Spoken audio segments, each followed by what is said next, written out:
আওয়ামী লীগের স্বাধীনতা পূর্ববর্তী গণতান্ত্রিক ঐতিহ্যের দীর্ঘ ইতিহাস থাকলেও দ্বিতীয় দফায় দেশ সামরিক শাসনের কবলে পতিত হলে সেই সামরিক শাসনের ক্ষমতা গ্রহণকে শুভ হিসেবে দেখে আওয়ামী লীগের শীর্ষ নেতৃত্ব বলেছিলেন, I am not unhappy.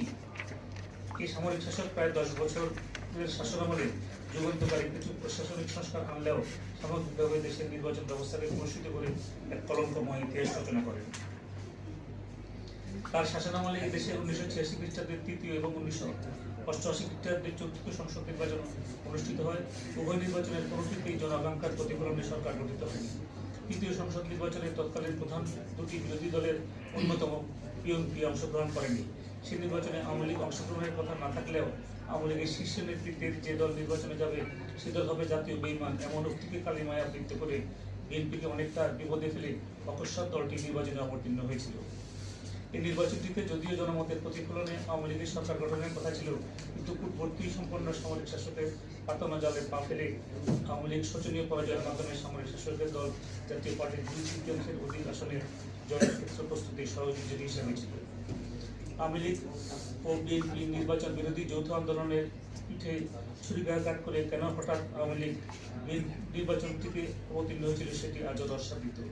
BNP নির্বাচন বর্জন তাৎক্ষণিক বিবেচনায় ক্ষতিকর থাকলেও পরিণামে যে তার সুফলদায়ক ছিল বাংলাদেশের ইতিহাসে সকল রাজনৈতিক দলের মাধ্যমে অবাধ, সুষ্ঠু, নিরপেক্ষ ও প্রতিদ্বন্দ্বিতাপূর্ণ 1991 খ্রিস্টাব্দের পঞ্চম সংসদ নির্বাচনের বিএনপির বিজয় তারই ইঙ্গিত।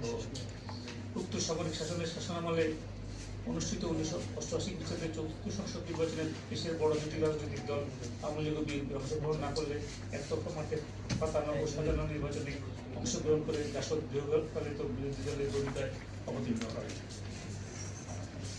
একজন জাতীয় নেতৃত্বের মধ্যে যে চারটি গুণাবলী যথা সততা, ব্যর্থতা, ত্যাগ ও দেশপ্রেম থাকলে তিনি জাতিকে সর্বোত্তম সময়ের মধ্যে সম্মানজনক অবস্থানে নিয়ে যেতে পারেন। এই সকল গুণাবলী শেখ মুজিবুর রহমান ও জিয়া রহমান উভয়ের মধ্যে ছিল। তারা উভয় বেঁচে থাকলে দেশকে সুন্দরের পথে নিয়ে যেতে খুব একটা সময় লাগতো না। তাদের উভয়ের মৃত্যু দেশ ও জাতির জন্য দুর্ভাগ্য।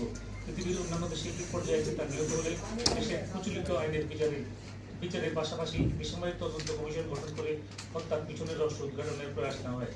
আমাদের বাংলাদেশে কোনো এক অজানা কারণে অদ্যাবধি এই দুটি হত্যাকাণ্ড বিষয়ে বেসামরিক তদন্ত কমিশন গঠনপূর্বক প্রকৃত ঘটনা উদ্ঘাটনে কাউকে সন্তুষ্ট হতে দেখা যায়।